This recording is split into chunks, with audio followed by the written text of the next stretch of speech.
Hai guys, okey, korang yang mana yang tak tahu nak bawa anak korang pergi mana, korang boleh datang ke sini dekat Kota Damansara je.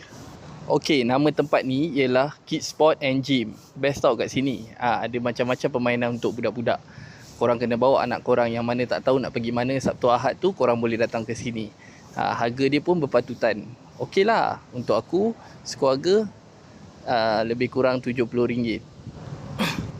So, tempat ni dia dekat dalam Giant Kota Damansara. Jadi kalau korang nak beli jajan-jajan ke, korang boleh beli daripada dalam Giant ataupun korang boleh beli dalam ni juga. Tapi dalam ni tak banyak choice lah.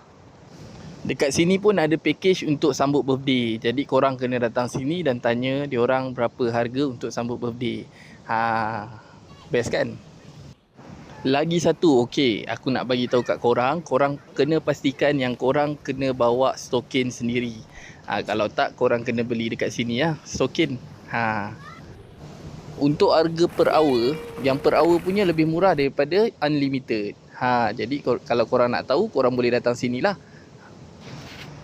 Tempat ni tak besar pun, tapi kalau untuk anak-anak kecil memang diorang suka lah, sebab ada permainan-permainan kan, dan ada gelongso semua tu. So best lah.